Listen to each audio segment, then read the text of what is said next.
Wars are raging in the Mideast, Europe, and Africa. Tensions are rising in Asia.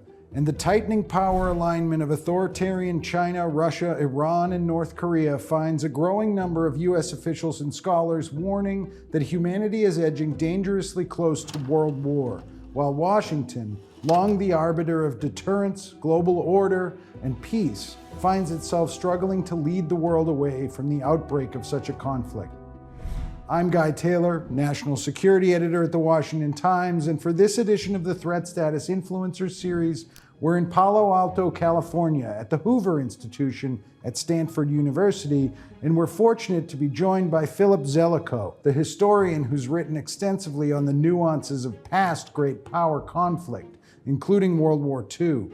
He's also helped shape U.S. foreign policy as a career American diplomat who's advised both Democratic and Republican administrations. Philip Zelikow, thank you for joining me. Recent years have found Beijing, Moscow, Tehran, and Pyongyang aligning to varying degrees across the diplomatic, informational, military, and economic realms. Some call it a new axis of authoritarianism.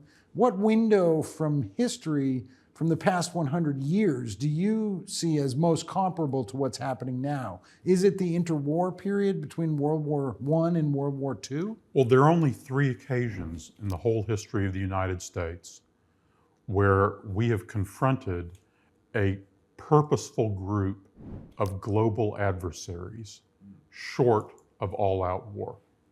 This is the 3rd such occasion. The first 2, between 1937 and the end of 1941, which then resolved into total war.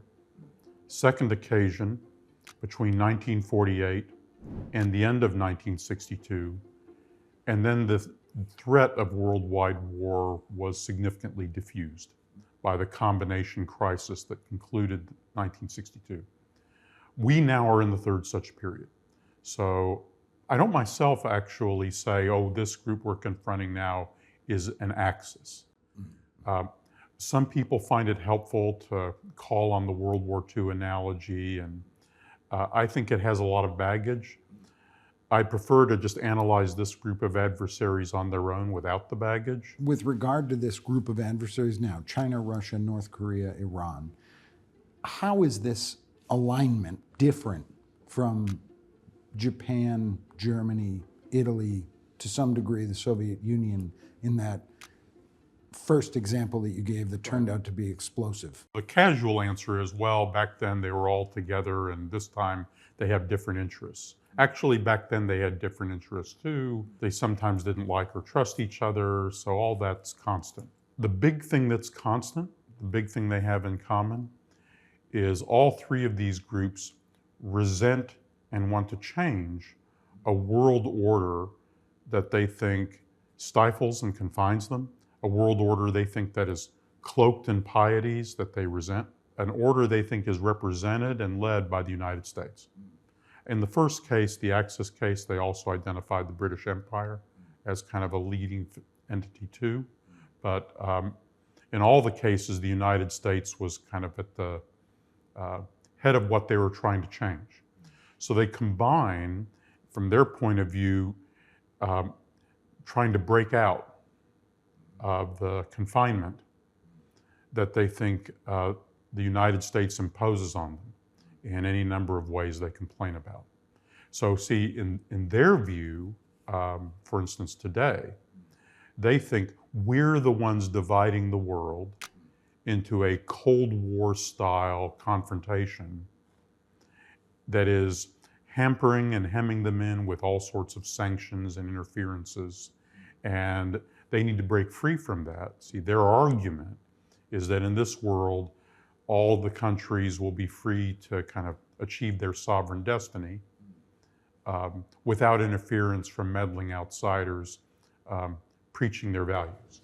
So if we drop down, say, from 80,000 feet to 5,000 feet, and we look at the prospect of specific conflicts, obviously we already have a war in Ukraine, we have a war going on in the Middle East, with Iran's so-called ring of fire around Israel, we have the threat of Chinese possible invasion or military action in Taiwan. You wrote recently in the Texas National Security Review that there is serious possibility of worldwide warfare. And you specifically emphasize the coming 2 or 3 years as very definitive. So I think the shorter period is actually more dangerous for 2 reasons. One, people can feel, it's this sense that there's the momentum of violence. Culturally, and you could see this in the late 1930s, and then also at times between 48 and 62, just a sense that once the violence and the wars get going, it kind of creates momentum in which the possibility of violent conflict just grows. It just becomes more normal, it becomes part of the context, so there's that visceral sense of violent momentum. The second reason why I'm more worried about the short run is I think from their point of view, if they don't achieve really important changes in the next few years, I don't think they think that the long-term future necessarily works in their favor. Interesting. That this is important. A few years ago, people used to think, oh, the Chinese feel like they can bide their time. Time is bound to be on their side.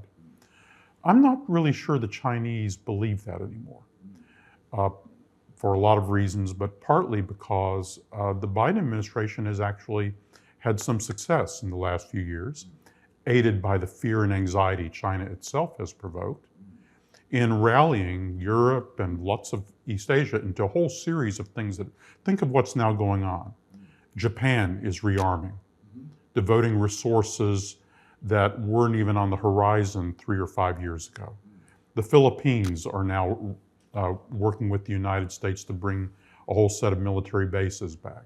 Taiwan is preparing a military buildup. The countries of the Quad are now organizing and coordinating in novel ways.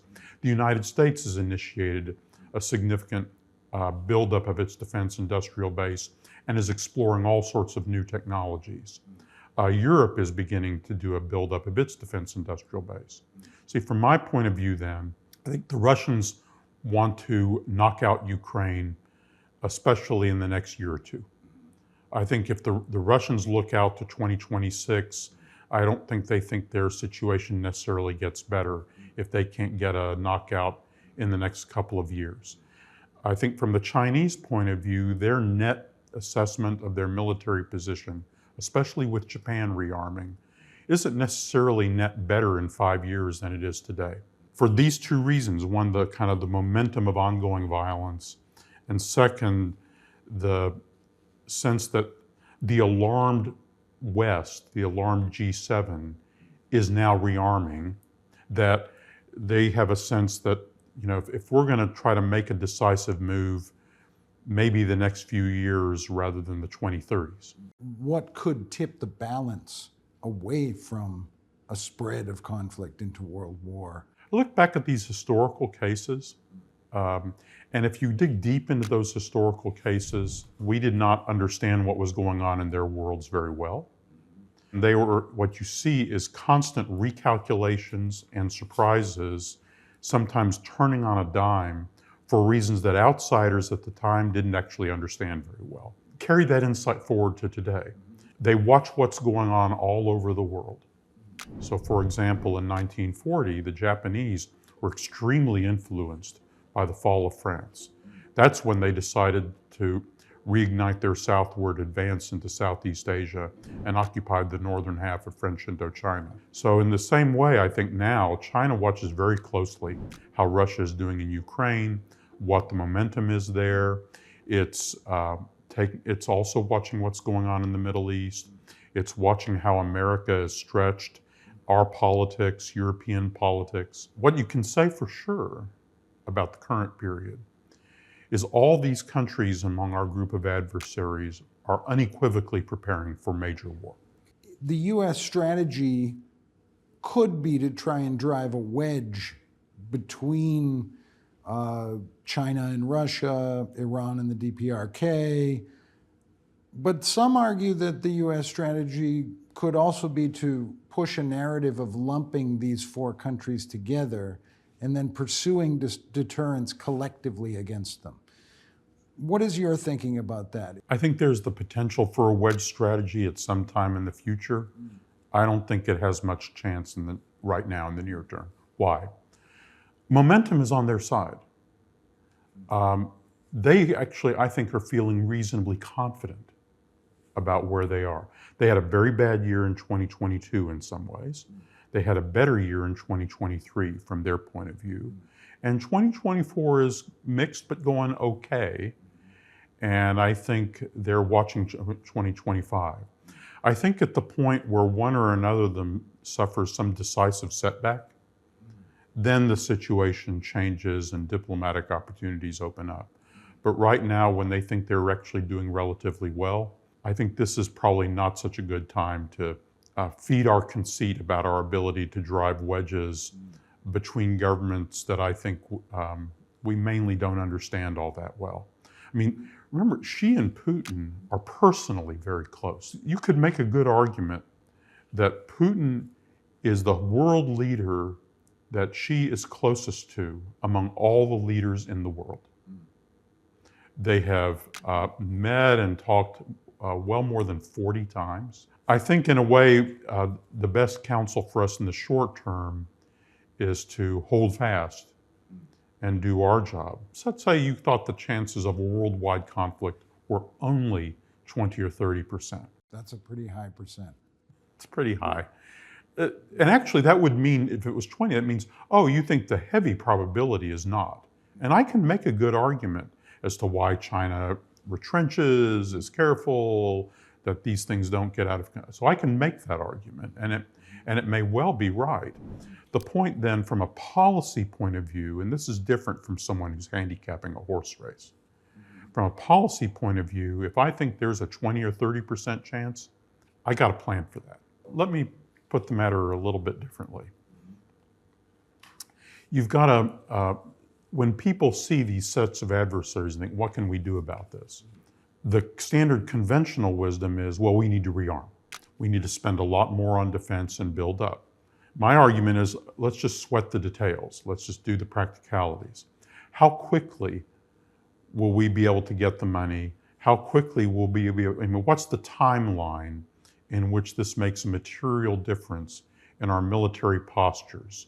And my answer, when I do the analysis, and I'm open-minded about this, is not so much in the next 1 to 3 years.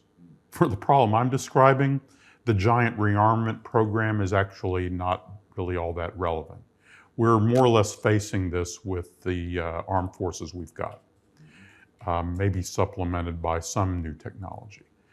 So then, if I'm worried about our military situation, then I have to look at our economic options. The Chinese were shocked in 2022 when we froze Russian state assets.